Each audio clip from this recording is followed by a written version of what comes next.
WhatsApp everyone, welcome to notes. तो आज के वीडियो डेमोन्स्ट्रेशन के अंदर हम लोग जो है ना वो फर्दर अपने टू डू एप्लीकेशन के प्रोजेक्ट को कंटिन्यू करेंगे और उसके लिए नेक्स्ट का जो बैकएंड है वो फर्दर जो है उसको उसकी इम्प्लीमेंटेशन स्टार्ट करेंगे। ठीक है, तो प्रीवियस वीडियो के अंदर हम लोगों ने बेसिकली जो है ना वो अपना कॉन्फ़िग मॉड्यूल सेट किया था और उस कॉन्फ़िग मॉड्यूल की मदद से हमने अपने टाइप ऑरम के मॉड्यूल को जो है वो पैरामीटर्स प्रोवाइड किए थे through our local environment variables. ठीक है, जो हमने यहाँ पे बनाए थे और उसी के साथ बेसिकली हम लोगों ने अपने बिजनेस यूज़ केस को देखते हुए अपनी एप्लीकेशन को दो डिफरेंट मॉड्यूल्स में स्प्लिट किया था। एक ये टू डू का मॉड्यूल था और दूसरा यूज़र का मॉड्यूल था। ठीक है, और इसी के साथ बेसिकली हमने क्या किया था कि यूज़र के मॉड्यूल के अंदर अगर आप फर्दर इसके अंदर आएँ तो हमने बेसिकली यूज़र के मॉड्यूल के अंदर उसकी एंटिटी क्रिएट की थी और उसी के साथ हमने उसकी रिपॉजिटरी क्रिएट की थी और हमने फिर उस रिपॉजिटरी को हमने उसी मॉड्यूल के अंदर जो बेसिकली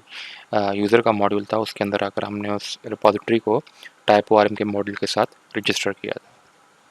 तो ये कॉन्फ़िगरेशन थी जो हमने प्रीवियस वीडियो के अंदर जो है ना वो चीज़ें इम्प्लीमेंट की थी और इसी के साथ हम लोगों ने जो है ना वो अगर आप मेरे ऐप मॉड्यूल में दोबारा आएँ तो आपको याद हो कि हमने ये डिफरेंट एपीआईज़ थी जो हम लोगों ने इम्प्लीमेंट की थी, जिसके अंदर फाइंड ऑल यूज़र्स था। सारे के सारे यूज़र्स फाइंड कर रहे थे, फिर हम यूज़र को ऐड कर रहे थे और यूज़र को डिलीट कर रहे थे और इसको आप बेसिकली वेरीफाई कर सकते हैं। अगर हम यूज़र के कंट्रोल के अंदर आता हूँ मैं, तो यहाँ पे आप देख सकते हैं कि वही 3 एंड पॉइंट्स जो हैं वो मैंने बनाए हुए हैं, जिसमें यूज़र को क्रिएट कर रहा हूँ, फाइंड कर रहा हूँ, डिलीट कर रहा हूँ और यही 3 एंड पॉइंट्स को बेसिकली मैंने अपनी सर्विस के साथ लिंक किया हुआ था।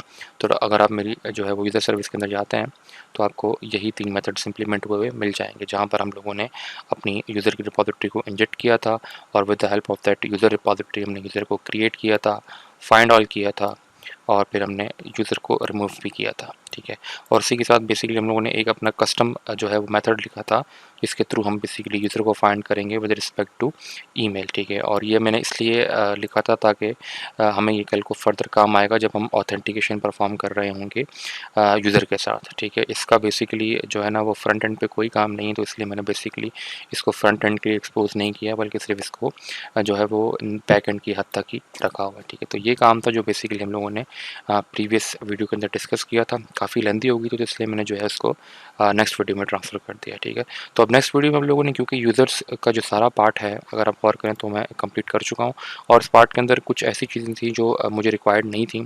फॉर एग्जांपल अगर मैं डीटीओ के अंदर आता हूँ तो मुझे ये अपडेट यूज़र डीटीओ रिक्वायर्ड नहीं है, क्योंकि बेसिकली इस पूरे एप्लीकेशन में हम कहीं पर भी यूज़र को अपडेट नहीं कर रहे होंगे। ठीक है, तो मैं इस अपडेट यूज़र के जो स्ट्रक्चर है इसे मैं डिलीट कर दूँगा। ठीक है, और उसी के साथ मेरे नज़दीक और जो है ना तकरीबन सारी चीज़ें वो हैं जो हमें रिक्वायर्ड हैं। ठीक है, तो ये डीटीओ हो चुका है, यहाँ पर मेरी एंटिटी हो चुकी है। ठीक है, उसके बाद मेरी रिपॉजिटरी हो चुकी है, कंट्रोलर हो चुका है, मॉड्यूल भी हो चुका है, सर्विस भी हो चुकी है। ठीक है, कंट्रोलर के अंदर मेरे पास एरर आ रहा है और एरर इसलिए आ रहा है क्योंकि यहाँ पर जो है वो अपडेट यूज़र डीटीओ जो है वो इंपोर्ट हो रहा था, तो मैं इसको यहाँ से भी हटा दूँगा।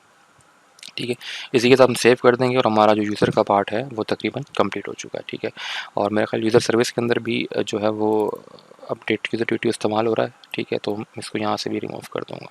ठीक है, तो उसके बाद मेरा नहीं ख्याल कि कोई एरर आना चाहिए। ठीक है, तो कोई एरर नहीं है और हमारा यूज़र्स का जो मॉड्यूल है वो परफेक्टली बन चुका है। अब हम इस वीडियो के अंदर बेसिकली टू डू के मॉड्यूल को बनाएंगे। ठीक है, और टू डू का मॉड्यूल बिल्कुल सेम इसी तरीके से बनेगा, लेकिन एक दफ़ा हमें वेरीफाई करना पड़ेगा कि हमें कौन कौन से रेस्ट एंड पॉइंट्स चाहिए जो हम फ्रंट एंड पे एक्सपोज कर रहे हो, मतलब फ्रंट एंड के लिए जो रिक्वायर्ड है। ठीक है, तो अपने यूज़र के मॉड्यूल को बंद कर देता हूँ और इसी के साथ हम जो है ना अपने दोबारा जो ईआरडी डायग्राम लोगों ने बनाई थी वहाँ पे आ जाते हैं। ठीक है, तो ईआरडी डायग्राम में लास्ट टाइम जो है ना वो मैं एक पैरामीटर को ऐड करना भूल गया था, जो बेसिकली ये कंप्लीटेड का पैरामीटर है जिसकी टाइप बूलियन होगी। ठीक है, तो टू डूज़ के अंदर बेसिकली ये एक पैरामीटर होगा कंप्लीटेड का, जिसकी बेस पे हम डिसाइड कर रहे होंगे कि क्या ये टू डू कंप्लीट हो चुका है या कंप्लीट नहीं हुआ। ठीक है, तो बेसिकली मैं लास्ट टाइम ऐड करना भूल गया था, तो मैंने यहाँ पर उसे ऐड कर दिया। ठीक है, तो अब हम बेसिकली इस टू डूज़ की एपीआई लिखेंगे और टू डूज़ की एपीआई के लिए यहाँ पर मेरे पास जो है ना वो इसका जो रिलेशन बन रहा है वो यूज़र्स के टेबल के साथ बन रहा है, वो हम रिलेशन भी बनाएंगे बेसिकली वन टू मैनी का, क्योंकि एक यूज़र के मल्टीपल टू डूज़ हो सकते हैं और फिर बाकी जो पैरामीटर्स हैं टाइटल, डेट और कंप्लीट के, वो भी हम उसकी एंटिटी भी क्रिएट करेंगे। ठीक है, तो विदाउट टाइम वेस्ट किए दोबारा चलते हैं अपने वीएस कोड के अंदर और मैं टू डू के अंदर आ जाऊँगा और टू डू के अंदर आते साथ ही बेसिकली यहाँ पर मैं एंटिटीज़ के अंदर आते ही इस टू डू की एंटिटी के अंदर मैं बाकी के सारा जो कॉलम्स मुझे रिक्वायर्ड हैं वो मैं यहाँ पे मेंशन कर दूँगा। तो थोड़ा मैं इसको बड़ा कर लेता हूँ और ये तकरीबन कहानी बिल्कुल वैसी होगी जैसे हमने यूज़र के एंटिटी को बनाया था। ठीक है, तो एट द रेट एंटिटी की का जो डेकोरेटर है वो इस्तेमाल करूँगा मैं और ये बेसिकली इंपोर्ट हो रहा होगा from again from type O R M. ठीक है। और इसी के साथ एक काम करता हूँ, मैं बाकी के 2 डेकोरेटर्स भी इंपोर्ट कर लेता हूँ जो मुझे रिक्वायर्ड है। तो एक मुझे रिक्वायर्ड है प्राइमरी जनरेटेड कॉलम का और दूसरा मुझे रिक्वायर्ड है कॉलम का। ठीक है, तो ये रिक्वायर्ड है मुझे, तो इसी के साथ हम बेसिकली अपने पैरामीटर्स क्रिएट कर लेते हैं। तो एक मुझे पता है, ऑब्वियस सी बात है, आईडी होगी जो मेरा प्राइमरी कॉलम होगा, ठीक है, नंबर, और उसके ऊपर हम जो है वो @प्राइमरी जनरेटेड कॉलम के डेकोरेटर भी लगा देंगे, तो that is primary generated column. ठीक है, और इसी के साथ हम बेसिकली अपने उसी के साथ मेरे पास एक दफ़ा वेरीफाई कर लेता हूँ कौन कौन सी चीज़। उसके बाद मेरे पास टाइटल है, डेट है और कंप्लीट है। ठीक है, तो मैं टाइटल बना लेता हूँ। ठीक है, उसके बाद मेरे पास जो नेक्स्ट पैरामीटर है वो होगा मेरे पास डेट का। ठीक है, तो यहाँ पे हम मेंशन कर देंगे date. It will be of type again string, हम अगेन डेट को भी स्ट्रिंग में ही सेव करवा रहे होंगे। ठीक है, और उसके बाद जो मेरे पास एक पैरामीटर होगा वो होगा कंप्लीटेड का, जो बता रहा होगा कि क्या ये मेरा टू डू कंप्लीट हुआ है कि नहीं हुआ। ठीक है, और वो भी बेसिकली जो है वो बूलियन टाइप का होगा। ठीक है, तो इसको मैं कर दूंगा बूलियन, सिंपल एज दैट। ठीक है, और इसी के साथ हम इसके ऊपर जो है ना फर्दर एनोटेशंस भी लगा देंगे, तो कॉलम की एनोटेशन आ जाएगी यहाँ पे। ठीक है, और इसी के साथ मैं इस एनोटेशन को कॉपी करते साथ ही यहाँ पर भी पेस्ट कर दूंगा और यहाँ पर भी पेस्ट कर दूंगा। ठीक है, और एक दफ़ा इसको अच्छे तरीके से फॉर्मेट कर लेते हैं हम कोड को। ठीक है, तो यहाँ पर आप देख सकते हैं कि मेरी जो एंटिटी है वो कम्प्लीटली जो है वो रेडी हो चुकी है, जिसमें मेरे पास आईडी है, उसका टाइटल है टू डू का, उसकी डेट है और कंप्लीटेड है। ठीक है, तो इस पॉइंट पर बेसिकली क्या हुआ है, सिंपल मैंने जो है अपनी टू डू की एंटिटी को प्रॉपर्ली क्रिएट कर लिया। ठीक है, अब इसी के साथ मैं बेसिकली क्या करूँगा कि जो है वो इस टू डू की रिपॉजिटरी क्रिएट करूँगा, जैसे हमने यूज़र की रिपॉजिटरी क्रिएट की थी, और फिर हम उस रिपॉजिटरी को बेसिकली टाइप और के मॉडल के साथ रजिस्टर करेंगे। ठीक है, तो इसको मैं सेव कर दूँगा। सेव करते साथ ही मैं दोबारा टू डू के मॉडल के अंदर आते साथ ही मैं एक नया फ़ोल्डर क्रिएट कर लूँगा, उसको मैं नाम दे दूँगा रेपो का, और उसी के साथ हम राइट क्लिक करके उसकी रिपॉजिटरी क्रिएट कर लेंगे। ठीक है, तो ये मेरे केस में होगी to do dot repository dot T S. ठीक है, तो टू डू की रिपॉजिटरी होगी, और इसको अगर हम एक्सपोर्ट करेंगे, export class to do repository.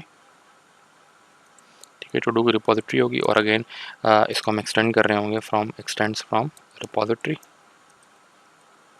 ठीक है, और ये रिपॉजिटरी कहाँ से इंपोर्ट होगी, अगेन इंपोर्ट होगी फ्रॉम टाइप ORM, और यहाँ पर मैं उसे पैरामीटर्स बता दूँगा किस चीज़ की रिपॉजिटरी होने वाली, तो ये होने वाली है बेसिकली टू डू की रिपॉजिटरी। ठीक है, तो यहाँ पर हम टू डू को भी इंपोर्ट कर लेंगे। ठीक है, तो ये मेरी रिपॉजिटरी रेडी हो चुकी है। इसी के साथ मैंने यहाँ पर एक डेकोरेटर भी लगाना है, तो वो होगा बेसिकली एंटिटी रिपॉजिटरी का, और उसी के साथ हम बेसिकली उसके अंदर प्रोवाइड कर देंगे किस चीज़ की रिपॉजिटरी होने वाली है, वो भी टू डू की होने वाली, सिंपल एज दैट। ठीक है, तो यहाँ पर मैंने अपनी रिपॉजिटरी रजिस्टर कर ली है, मैं इसको सेव कर दूंगा, और सेव करते साथ ही बेसिकली हम दोबारा जो है इस रिपॉजिटरी को क्या करेंगे, नेक्स्ट स्टेप में इसको हम जो है वो रजिस्टर करेंगे हमारे टाइप ORM के मॉडल के साथ। ठीक है, तो मैं अगेन आ जाता हूँ टू डू मॉडल के अंदर, क्योंकि ये सारा काम मैंने टू डू मॉडल में किया हुआ है, तो ये रजिस्टर भी टू डू मॉडल के अंदर ही होगा। ठीक है, तो यहाँ पर हम इम्पोर्ट्स के एरे में आएंगे, और import, sorry for that guys, it's imports का एरे है, और इस एरे के अंदर बेसिकली हम जो है वो टाइप ORM के मॉड्यूल को लोड करेंगे, तो that is type ORM module, और यहाँ पे हम इस्तेमाल करेंगे डॉट फॉर फीचर। ठीक है, फॉर फीचर, और यहाँ पर हम एरे के अंदर उस रिपॉजिटरी को रजिस्टर करवा देंगे, तो वो हो जाएगी टू डू रिपॉजिटरी। ठीक है, और आगे लगे मैं कॉमा लगा के बाकी सारी चीज़ें मैं सेपरेट कर दूंगा। ठीक है, तो यहाँ पर इस पॉइंट पर बेसिकली मैंने क्या किया हुआ है, अपनी टू डू की रिपॉजिटरी को रजिस्टर कर दिया। ठीक है, और इसी के साथ मैं इसको सेव कर दूंगा, और सेव करते साथ ही अब मैं जो है ना अपने इंटीग्रेटेड टर्मिनल को खोल लेता हूँ, तो आप देख सकते हैं कि मेरी एप्लीकेशन दोबारा रीस्टार्ट हो रही है, और मैं एक्सपेक्ट कर रहा हूँ कि जैसे ही ये रीस्टार्ट कंप्लीट होगा तो ये बेसिकली जाकर मेरे जो टू डू की एंटिटी है उसको देखते हुए उसका डेटाबेस का टेबल मेरे पोस्टग्रेस्ट के अंदर क्रिएट कर देगा। ठीक है, तो देखते हैं क्या मेरे पास टू डू का टेबल बनता है कि नहीं बनता। ठीक है, तो यहाँ पर मेरे पास एप्लीकेशन दोबारा रीस्टार्ट हो चुकी है, कोई एरर नहीं है, तो अब मैं दोबारा अपने डेटाबेस पर जाऊँगा, और यहाँ पर हम आकर दोबारा अपने डेटाबेस को रिफ्रेश करेंगे, तो यहाँ पे आप देख सकते हैं मेरे पास एक और टू डू का टेबल बन चुका है, और अगर मैं इस टू डू के टेबल को डबल क्लिक करके खोलता हूँ तो मुझे इसके अंदर वही पैरामीटर्स मिल रहे हैं जो मैंने प्रोवाइड किए हुए हैं, ID, title, date and completed. ठीक है, तो इस पॉइंट पर मेरी जो टू डू की एंटिटी है वो भी प्रॉपर्ली बन चुकी है। तो नेक्स्ट स्टेप में बेसिकली अब हम क्या करेंगे, अगर आप मेरे दोबारा इस ERD डायग्राम के अंदर आते हैं, तो नेक्स्ट स्टेप में बेसिकली हमने इसका रिलेशन बनाना है। ठीक है, और रिलेशन किस तरीके से बनेगा, वो बनेगा यूज़र्स का रिलेशन बनेगा टू डूज़ के टेबल के साथ, और वो रिलेशन बनेगा कि एक यूज़र के मल्टीपल टू डू हो सकते हैं। ठीक है, तो it will B from 1 to many, ठीक है। तो नेक्स्ट स्टेप के अंदर बेसिकली हम लोग ये रिलेशन बनाएंगे और देखेंगे कि टाइप ओआरएम के डेकोरेटर्स की मदद से हम कैसे इस रिलेशन को बना सकते हैं, ठीक है। तो इसी के साथ चलते हैं अपने वीएस कोड की तरफ और जाते साथ ही हम बेसिकली इस रिलेशन को इम्प्लीमेंट करना स्टार्ट करते हैं, ठीक है। तो मैं दोबारा अपने वीएस कोड की तरफ आ जाता हूँ, ठीक है, और हम डायरेक्ट चलते हैं अपना इंटीरियर टर्मिनल को मैं बंद कर लूँगा और हम चलेंगे डायरेक्ट सबसे पहले यूज़र की एंटिटी के पास, ठीक है। और यहाँ पर बेसिकली हम यूज़र की एंटिटी में क्या कर रहे होंगे, इसका रिलेशन बना रहे होंगे टू डू की एंटिटी के साथ, ठीक है। और वो रिलेशन होगा बेसिकली वन टू मैनी का, ठीक है। तो मुझे इस पॉइंट पर पता है कि एक टू डू के अंदर एक यूज़र के अंदर बेसिकली क्या हो रहे होंगे, मल्टीपल टू डूज आ रहे होंगे, ठीक है। तो यहाँ पर रिलेशन बनेगा कि वन यूज़र कैन हैव, ठीक है, मल्टीपल टू डूज, ठीक है। अब हम वो रिलेशन बनाएंगे, ठीक है। तो क्योंकि मेरे पास मल्टीपल टू डूज़ होंगे तो ऑब्वियस सी बात है यहाँ पर टू डूज़ का एक एरे होगा। तो मैं काम करता हूँ, यहाँ पर एक टू डूज़ का एरे बना लेता हूँ, ठीक है। उसको मैं नाम दे दूँगा टू डूज़ का और यहाँ पे हम टू डू को इम्पोर्ट कर लेंगे, ठीक है। और ये टू डू का बेसिकली क्या होगा, एक एरे होगा, सिंपल एज दैट, ठीक है। और ये टू डू बेसिकली हम इसे इम्पोर्ट भी कर लेंगे। आप देख सकते हैं कि मैंने इसे जो है वो यहाँ पर ऊपर इम्पोर्ट भी किया हुआ है, सिंपल एज दैट, ठीक है। तो अब इस टू डू को ये बताने के लिए कि मेरे पास ये वन टू मैनी का रिलेशन है, मुझे एक डेकोरेटर इस्तेमाल करना पड़ेगा और वो डेकोरेटर है वन टू मैनी का। अगेन वो जो डेकोरेटर होगा वन टू मैनी का वो वहीं टाइप ओआरएम से इम्पोर्ट हो रहा होगा, ठीक है। तो eight the rate one two many का डेकोरेटर इंपोर्ट करेंगे हम, ठीक है। और वन टू मैनी का डेकोरेटर में यहाँ पर उसे मुझे पैरामीटर्स में ये बताना है कि इसका जो रिलेशन मैनी का बन रहा है वो किसके साथ बन रहा है। तो ऑब्वियस सी बात है इस यूज़र की जो एंटिटी का रिलेशन बन रहा होगा वो टू डूज़ के साथ बन रहा होगा, ठीक है। तो टू डू के एंटिटी के साथ बन रहा होगा। तो मैं बेसिकली इसके अंदर एक एरो फंक्शन पास करूँगा और उस एरो फंक्शन में बेसिकली हम उस एंटिटी का नाम लिखेंगे जिसके साथ रिलेशन बन रहा है। तो हमारे केस में जो एंटिटी है वो है टू डू, ठीक है, सिंपल एज दैट। अब यहाँ पर जो है वो मैंने वन टू मैनी का डेकोरेटर इस्तेमाल कर लिया है और उससे ये भी बता दिया है कि जो है इसका जो रिलेशन बन रहा है वो बन रहा है किसके साथ, टू डू के साथ, ठीक है। इसी के साथ हम यहाँ पर क्या करेंगे, इसका जो रिवर्स रिलेशन है वो भी डिफाइन करेंगे, ठीक है। तो रिवर्स रिलेशन हम कैसे डिफाइन करेंगे, उसके लिए भी मेरे पास क्या होगा, एक एरो का फंक्शन होगा, ठीक है। और उस एरो का फंक्शन के अंदर मैं उसे जो रिवर्स साइड होगी वो बता रहा हूँ, ठीक है। तो फिलहाल के लिए मैं इसको जो है ना वो ब्लैंक छोड़ता हूँ क्योंकि ये आपको तब क्लियर होगा जब हम बेसिकली जाकर टू डू वाली साइड से भी रिलेशन बनाएंगे, ठीक है। तब जाके आपको प्रॉपर चीज़ें क्लियर होंगी, ठीक है। तो फिलहाल के लिए आप सिर्फ एज्यूम करें कि यहाँ पर मैंने सिंपल एक रिलेशन बनाया है वन टू मैनी का विथ टू डू, ठीक है। अब हम क्या करेंगे, अब हम टू डू की साइड पे जाएंगे और टू डू की साइड पे देखेंगे कि टू डू की साइड से मेरे पास क्या रिलेशन बन रहा है with respect to this user entity, ठीक है। तो मैं टू डू की एंटिटी में आ जाता हूँ और यहाँ पर जो मेरे पास रिलेशन बनेगा वो बनेगा many to one. Many to one का मतलब क्या है कि बहुत सारे टू डूज़ मेरे एक सिंगल यूज़र को बिलोंग कर सकते हैं, ठीक है। तो और आप ये बेसिकली जो है वो मेरी ईआरडी डायग्राम से वेरीफाई कर सकते हैं, ठीक है। कि यहाँ पर अगर आप गौर करें तो अगर मैं अपना हाईलाइट ऑप्शन खोल देता हूँ तो यहाँ पर क्या है, मैनी वाली साइड है, ठीक है। तो many to dos can belong to a single user, तो ये रिलेशन बन रहा है, ठीक है। तो वो रिलेशन हम बनाएंगे यहाँ पर with respect to this entity to do, ठीक है। तो यहाँ पर मुझे जो है ना कमेंट्स में लिख भी देता हूँ कि रिलेशन जो मेरे पास बनेगा वो बनेगा मैनी टू डूज़, ठीक है। Many to dos can belong to single user, ठीक है, सिंपल एज दैट। और जो रिलेशन मेरे पास बनेगा वो क्या बनेगा, मैनी टू वन का, ठीक है। तो इसी के साथ मुझे पता है कि यहाँ पर क्योंकि सिंगल यूज़र है तो यहाँ पर एक सिंगल यूज़र का ऑब्जेक्ट होगा, तो मैं इसे यूज़र का नाम दे दूंगा और कह दूंगा कि वो किस चीज़ का ऑब्जेक्ट होगा, वो ऑब्वियस सी बात है यूज़र एंटिटी का ऑब्जेक्ट होगा, ठीक है, सिंपल एज दैट। और इसी के साथ ये बताने के लिए कि ये मेरे पास मैनी टू वन का रिलेशन है, मुझे यहाँ पर डेकोरेटर इस्तेमाल करना पड़ेगा at the rate many to one का, ठीक है। और वो अगेन इंपोर्ट हो रहा होगा फ्रॉम टाइप ओआरएम, तो यहाँ पर मैं कर दूंगा इसे at the rate many to one, ठीक है। और इसी के साथ मैनी टू वन के अंदर जैसे हमने वन टू मैनी में डिफाइन किया था वहाँ हम यहाँ पर हम मैनी टू वन में भी डिफाइन करेंगे कि किसके साथ रिलेशन बन रहा है, ठीक है। तो हमारा फंक्शन में उसे बता दूंगा कि जो रिलेशन बन रहा है वो किसके साथ बन रहा है, वो बन रहा है यूज़र के साथ, ठीक है, यूज़र की एंटिटी के साथ, सिंपल एज दैट, ठीक है। अब यहाँ पर इस पॉइंट पर मैंने क्या कर दिया है, अगर आप दोबारा मेरी जो इन रिपोजिटरीज़ को मेरी जो इन एंटिटीज़ को अगर आप गौर करें तो टू डू की एंटिटी में मैनी टू वन का रिलेशन बन रहा है और जो यूज़र की एंटिटी है वहाँ पर जो है वन टू मैनी का रिलेशन बन रहा है, ठीक है। लेकिन यहाँ पर मुझे रिलेशन को बनाते वक्त उसकी जो रिवर्स साइड है वो भी डिफ़ाइन करनी पड़ती है, ठीक है। अब ये थोड़ा कंफ्यूजिंग होगा लेकिन अगर आप इसको बार-बार प्रैक्टिस करेंगे तो आपको ये चीज़ बेसिकली क्लियर हो जाएगी, ठीक है। तो यहाँ पर अगर आप वन टू मैनी की साइड देखें तो इसका जो रिवर्स साइड बन रहा है वो कहाँ से बन रहा है, वो रिवर्स साइड मैप हो रही है बेसिकली इस पैरामीटर से, यूज़र के पैरामीटर से, ठीक है। तो आपको बेसिकली क्या करना होगा, यहाँ पर आकर यूज़र की एंटिटी में जो रिवर्स साइड है वो भी बतानी पड़ेगी, ठीक है। तो रिवर्स साइड को बताने के लिए हम लोग क्या करेंगे, सेकंड आर्गुमेंट में एक और एरो फंक्शन पास करेंगे और उसके अंदर बेसिकली हम कोई भी वेरिएबल रख सकते हैं, लेकिन हम वही वेरिएबल रखते हैं जिसके साथ हम रिलेशन बना रहे होते हैं, ताकि हमें समझने में आसानी हो, ठीक है। तो मैं इसको कर दूंगा अगेन टू डू, कि वो जो रिलेशन बन रहा है वो टू डू डॉट यूज़र के पैरामीटर से बन रहा है, ठीक है, सिंपल एज दैट। तो वो किससे, जो उसकी रिवर्स साइड है वो कहाँ से बन रही है, वो टू डू का आप एंटिटी को जाओ और टू डू के एंटिटी में जो भी यूज़र का ऑब्जेक्ट या वेरिएबल मैंने क्रिएट किया हुआ है उसके साथ इसकी रिवर्स साइड डिफाइन हो रही है, ठीक है। तो वो बेसिकली कौन सी है, वो अगर आप दोबारा एंटिटी के अंदर आएंगे तो वो बेसिकली होगी ये वाली साइड, ठीक है। इसी तरीके से यहाँ पर भी हम उसकी रिवर्स साइड डिफाइन करेंगे और जो रिवर्स साइड बेसिकली यहाँ से जो रिवर्स साइड बन रही है वो बन रही है with respect to this user dot to dos, इसके साथ रिवर्स साइड बन रही है, ठीक है। तो उसके साथ अगेन मैं इसको यहाँ पर कॉमा लगाकर एक और एरो फंक्शन पास करूँगा और उसके अंदर हम जो है ना नाम यूज़र ही देंगे ताकि हमारे लिए आसानी हो, और मैं कहूँगा कि इसकी जो रिवर्स साइड बन रही है वो बन रही है from user dot to dos के साथ बन रही है, ठीक है, सिंपल एज दैट। तो यहाँ पर इसकी जो है रिवर्स साइड वो भी मैंने डिफाइन कर दी है और यहाँ पर भी अगर आप यूज़र एंटिटी में भी गौर करेंगे तो यहाँ पर भी मैंने उसकी रिवर्स साइड डिफाइन कर दी है, ठीक है। तो स्टार्टिंग में थोड़ा कन्फ्यूजिंग लगेगा, लेकिन अगर आप इसको बार बार प्रैक्टिस करेंगे तो ये आपको जो है ना वो बल्कि ज़ुबानी याद हो जाएगा, ठीक है। इसको चेक करने का तरीका ये होता है कि अगर आप कंट्रोल दबाकर इसकी जो रिवर्स साइड पे क्लिक करेंगे तो ये आपको यहाँ ले जाएगा, ठीक है, जो जहाँ से इसकी रिवर्स साइड बन रही है, और फिर अगर यहाँ पर इसकी रिवर्स साइड पे क्लिक करेंगे तो ये इसको अगेन आपको वहाँ पर ले जाएगा, ठीक है। तो उसकी ये एक सिंबल या बल्कि मैंने ये एक निशानी रखी हुई है ये चेक करने के लिए कि बेसिकली कि मैंने रिलेशन प्रॉपर बनाया है कि नहीं बनाया, ठीक है।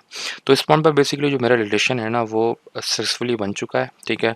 और अगर आप देख सकते हैं तो यूज़र के साथ मेरे पास जो रिलेशन बन रहा है वो वन टू मैनी का बन रहा है विद टू डू, और अगर आप टू डू की साइड से देखेंगे तो जो रिलेशन बन रहा है मेरे पास वो बन रहा है मैनी टू वन का विद रिस्पेक्ट टू यूज़र, ठीक है, सिंपल एज दैट। इसी के साथ मैं सेव कर दूँगा और सेव करते साथ ही अगर मैं दोबारा अपना इंटीग्रेटेड टर्मिनल खोलता हूँ तो यहाँ पर आप देख सकते हैं कि मेरी जो एप्लीकेशन है वो दोबारा रीस्टार्ट हो रही है, और जैसे ही वो रीस्टार्ट हो जाएगी तो मैं एक्सपेक्ट कर रहा हूँ कि मेरे पास जो रिलेशन है वो डेटाबेस पे भी प्रॉपर्ली मैप हो चुका होगा, ठीक है। तो अगर आप डेटाबेस के कॉन्सेप्ट से फैमिलियर हैं तो आपको पता है कि वन टू मैनी के रिलेशन पे हम हमेशा जो आईडी होती है, मतलब जो फॉरेन की होती है, वो हम मैनी वाली साइड पर रख रहे होते हैं, ठीक है। तो आप इसको अगर दोबारा मैं अगर अपनी जो ईआरडी डायग्राम है वहाँ पे आता हूँ तो ईआरडी डायग्राम में भी आप देख सकते हैं कि वन टू मैनी के केस में जो फॉरेन की होगी वो कहाँ होगी, मैनी वाली साइड पर होगी, ठीक है। तो ये मैनी वाली साइड पर फॉरेन की मैंने रखी हुई, ठीक है, और इसका आप डेटाबेस भी वेरीफाई कर सकते हैं, ठीक है। तो मैं दोबारा डेटा ग्रिप में आता हूँ, डेटा ग्रिप में मुझे पता है जो मैनी वाली साइड है वो कौन सी, टू डू की साइड है। तो टू डू की साइड पे मुझे यूज़र की आईडी लाजमी मिलनी चाहिए। तो अगर मैं टू डू का जो टेबल है उसे दोबारा खोलूँगा तो आप देख सकते हैं कि यहाँ पर मेरे पास एक फॉरेन की रजिस्टर हुई हुई है, ठीक है, और किस नाम से रजिस्टर हुई हुई है, यूज़र की आईडी के नाम से रजिस्टर हुई हुई है, ठीक है। तो इसी के साथ क्या हुआ बेसिकली जो मेरा यूज़र है उसका रिलेशन बन चुका है मेरे टू डूज़ के टेबल के साथ, ठीक है। तो क्योंकि मैनी वाली साइड पे फॉरेन की होती है तो आप देख सकते हैं कि उसने ऑटोमेटिकली मैनी वाली साइड पे यूज़र की आईडी मैप करवा दी है, सिंपल एज दैट, ठीक है। तो इस पॉइंट पर बेसिकली हम लोगों ने क्या कर लिया, हम लोगों ने अगेन जो है वो अपनी एंटिटी का जो रिलेशन है वो प्रॉपर्ली मैप करवा लिया है टाइप ओआरएम के साथ, और उस टाइप ओआरएम ने बेसिकली वो सारी चीज़ें मेरे डेटाबेस के अंदर जाकर मैप करवा दी हैं, ठीक है। तो नेक्स्ट पॉइंट पर बेसिकली मैं क्या करूँगा, अपनी फ्रंट एंड की एप्लीकेशन को दोबारा अप करूँगा जो मैंने रिएक्ट पर बनाई थी, और मैं दोबारा पेजेस को गो थ्रू करूँगा और ये देखूँगा कि मुझे टू डूज़ के लिए कौन-कौन सी एपीआईज़ हैं या कौन-कौन से रेस्ट एंड पॉइंट्स हैं जो रिक्वायर्ड हैं, ठीक है। तो नेक्स्ट स्टेप हमारा बेसिकली ये होगा, ठीक है। तो चलते हैं बेसिकली अपनी फ्रंट एंड की एप्लीकेशन को अप करते हैं और हम देखते हैं कि हमें कौन-कौन से रेस्ट एंड पॉइंट्स की ज़रूरत है टू डूज़ के केस में, ठीक है। तो मैंने यहाँ पर ऑलरेडी जो है मेरा ख्याल ओपन की हुई थी अपनी एप्लीकेशन फ्रंट एंड की, वो ये रही बेसिकली जो रिएक्ट ऐप वीट के अंदर बनाई हुई बेसिकली, ठीक है, मैंने। और यहाँ पर हम इसको अप करेंगे और देखते हैं कि कौन कौन से एंड पॉइंट्स मुझे रिक्वायर्ड है, ठीक है। तो बाय डिफ़ॉल्ट वीट क्या करता है कि उसे भी पोर्ट 3000 के ऊपर एप्लीकेशन को अप करता है, और अगर आपको याद हो तो मेरी जो बैक एंड की एप्लीकेशन है, जो नेस्ट की एप्लीकेशन है, वो भी 3000 पे अप हुई हुई है, ठीक है। तो क्योंकि पोर्ट का कॉन्फ्लिक्ट आएगा तो मैं काम करता हूँ अपनी फ्रंट एंड की जो एप्लीकेशन है रिएक्ट वाली उसकी पोर्ट चेंज कर देता हूँ, ठीक है। तो उसका बेसिक तरीका ये होता है कि आप पैकेज डॉट जेसन के अंदर जाके इस वीट की कमांड के आगे आप डैश डैश पोर्ट का फ्लैग पास कर सकते हैं, और यहाँ पे एज्यूम कर रहा हूँ कि मैं इसको जो है ना बेसिकली पोर्ट 4000 पे अप करवाना चाह रहा हूँ, ठीक है। तो आगे आप उसे पोर्ट प्रोवाइड कर सकते हैं, ठीक है। तो सेव कर देते हैं, और सेव करते साथ ही बेसिकली मैं अपना इंटीग्रेटेड टर्मिनल खोल लेता हूँ, और यहाँ पे जो हम कमांड रन करेंगे वो करेंगे npm रन, और ये बेसिकली ये वाली डेव की स्क्रिप्ट होगी, ठीक है। तो npm रन डेव कर दूँगा तो ये विद इन सम सेकेंड्स जो है मेरी एप्लीकेशन को अप कर देगा,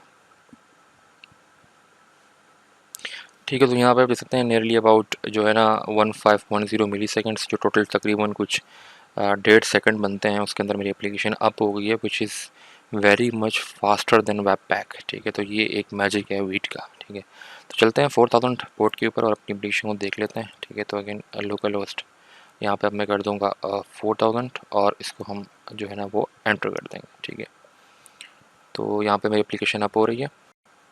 ठीक है, तो ये बेसिक मेरी एप्लीकेशन है और इस एप्लीकेशन के अंदर मेरे ख्याल में जो टू डूज़ के साथ जब हम इंटरेक्ट कर रहे हैं वो सिर्फ 2 ही मेन्यूज़ है जहाँ पर हम टू डूज़ के साथ इंटरेक्ट कर रहे होंगे। एक ये एक्टिव टू डूज़ का मेन्यू होगा और दूसरा ये कंप्लीटेड टू डूज़ का मेन्यू होगा, ये वाला। ठीक है, और एक्टिव टू डूज़ के अंदर मेरे ख्याल में सिर्फ 2 एंड पॉइंट्स रिक्वायर्ड हैं। एक एंड पॉइंट बेसिकली होगा जहाँ पर मैं टू डू को सेव करवा रहा हूँगा और दूसरा एंड पॉइंट बेसिकली मेरे पास होगा जहाँ पर हम टू डूज़ को लिस्ट डाउन करवा रहे होंगे। ठीक है, और तीसरा एंड पॉइंट मेरे पास होगा जहाँ पर हम टू डू को कंप्लीट मार्क करवा रहे होंगे और चौथा एंड पॉइंट होगा जहाँ पर हम टू डूज़ को डिलीट करवा रहे होंगे। ठीक है, और इसी तरीके से मेरे पास एक और मेन्यू है जहाँ पर हम टू डूज़ को बेसिकली गेट कर रहे होंगे जो सिर्फ और सिर्फ कंप्लीटेड टू डूज़ होंगे। ठीक है, तो मेरे पास ये टोटल जो रेस्ट एंड पॉइंट्स बन रहे हैं ना वो बन रहे हैं कि एक होगा सेव करवाने के लिए।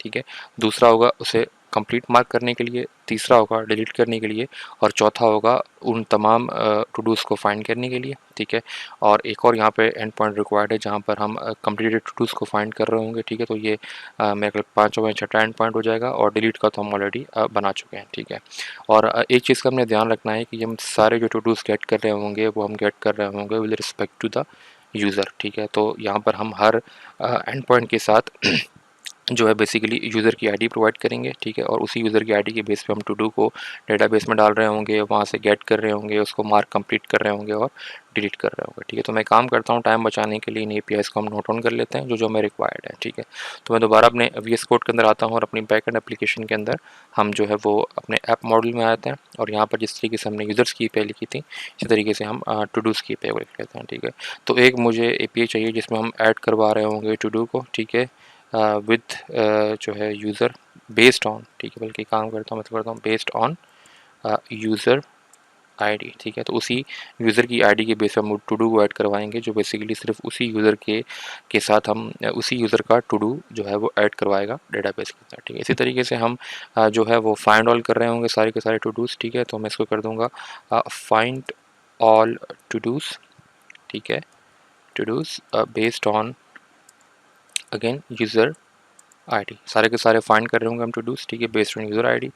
और इसी के तरीके इसमें मैंने चीज़ सिर्फ जो है वो एक चीज़ का ध्यान ये रखना है, जो फाइंड ऑल के केस में मेरे पास सारे वही टू डूज़ आ रहे होंगे जो कंप्लीटेड नहीं होंगे। ठीक है, तो यहाँ पर मैंने एक चीज़ का ध्यान रखना है कि जो नॉट कंप्लीटेड है सिर्फ वहीं आएंगे। ठीक है, नॉट कंप्लीटेड वाले आ रहे होंगे। ठीक है, और इसी को मैं डुप्लीकेट कर दूंगा और यहाँ पर हम find all completed to dos भी फाइंड कर रहे होंगे। ठीक है, और कंप्लीट टू डूज़ भी अगर मैं फाइंड कर रहा हूँ बेस्ड ऑन यूज़र आईडी और वो सारे के सारे क्या होंगे वही टू डूज़ होंगे जो कंप्लीट हो चुके हैं। Simple as that. ठीक है, तो मेरे पास ये 3 एपीआईज़ हो चुकी हैं जिसमें मैं ऐड कर रहा हूँ, फाइंड ऑल कर रहा हूँ सारे के सारे टू डूज़ जो नॉट कंप्लीटेड हैं और इसी के तरीके से हम लोग फाइंड ऑल कर रहे होंगे वो वाले टू डूज़ जो कंप्लीट हो चुके हैं। ठीक है, इसी तरीके से मुझे 2 और एपीआईज़ रिक्वायर्ड है। एक में बेसिकली मैं जो है ना वो मार्क कर रहा हूँ mark to do as completed. ठीक है, एज कम्प्लीटेड। ठीक है, और ये मैं कर रहा हूँ बेस्ड ऑन टू डू की आईडी। ठीक है, तो टू डू की जो भी आईडी जनरेट हो रही मैं उसकी बेस पे उसको कंप्लीट मार्क कर रहा हूँ। ठीक है, और इसी तरीके से मैं उसी टू डू की आईडी के बेस पे उसे डिलीट कर रहा हूँ। तो मैं इसे पे ऊपर डुप्लीकेट कर लेता हूँ, तो मार्क के बजाय मैं कर दूंगा डिलीट। ठीक है, डिलीट टू डू। ठीक है, based on to do ID. ठीक है, तो ये डिलीट की एपीआई भी मुझे 2 जगह रिक्वायर्ड है। एक बेसिकली अगर आप मेरी फ्रंट एंड पे आएंगे तो एक मुझे एक्टिव टू डूज़ के पेज पे भी रिक्वायर्ड है और कंप्लीटेड टू डूज़ के पेज पे भी डिलीट की एपीआई रिक्वायर्ड है। ठीक है, और ये बेसिकली जो काम कर रही होगी वो काम कर रही होगी with respect to dos ID. ठीक है, तो ये बेसिकली 5 तकरीबन डिफरेंट एंड पॉइंट्स हैं जो मुझे रिक्वायर्ड हैं और मैं एक दफ़ा वेरीफाई कर लेता हूँ कि और कोई एंड पॉइंट तो नहीं जो मुझे चाहिए। तो एक्टिव टू डूज़ में फ़िलहाल मैं तकरीबन कवर कर चुका हूँ और कंप्लीटेड के अंदर भी तकरीबन मैं कवर कर चुका हूँ। ठीक है, तो मेरा नहीं ख्याल कि इसके अलावा कोई और एंड पॉइंट की ज़रूरत पड़ेगी, लेकिन अगर कहीं ज़रूरत पड़ गई तो हम उसे भी फर्दर इस वीडियो के अंदर जो है वो इस वीडियो के अंदर या अपकमिंग वीडियोज़ के अंदर हम उसे भी बना लेंगे। ठीक है, तो अब हम इस स्टेप पर पहुंच चुके हैं कि अब हम जाएंगे और इन एंड पॉइंट्स को क्रिएट करेंगे अपने टू डू के मॉड्यूल के अंदर। ठीक है, तो चलिए स्टार्ट करते हैं।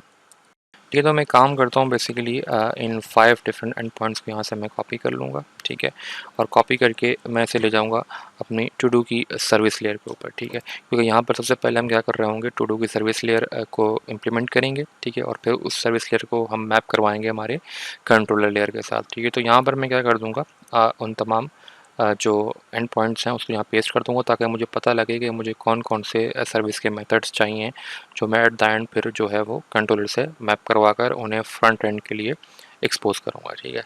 तो फिलहाल जो है मेरा ख्याल वीडियो काफ़ी लेंथी हो चुकी है, ठीक है। तो नेक्स्ट वीडियो में इंशाल्लाह जो है वो हम क्या करेंगे, इन टू डूज़ के लिए जो है वो सर्विस लेयर को जो है वो इम्प्लीमेंट करेंगे, और सबसे पहले तो मैं जो है ना बेसिकली इंजेक्ट करेंगे यहाँ पर अपनी टू डू की रिपॉजिटरी, और फिर इस रिपॉजिटरी की मदद से बेसिकली हम लोग क्या कर रहे होंगे, जो है इन एंड पॉइंट्स को जो है वो इम्प्लीमेंट करेंगे, ठीक है। तो वीडियो काफ़ी लेंथी हो चुका है, ये सारी चीज़ें इंशाल्लाह जो है हम नेक्स्ट वीडियो के अंदर कवर करेंगे, जो हमारा पार्ट 3 होगा, ठीक है। तो उम्मीद करता हूँ आपको मेरा कंटेंट अच्छा लग रहा होगा। If you are liking my content, so do like and subscribe the channel. See you in the next part of our to do project, ठीक है। Thanks for watching.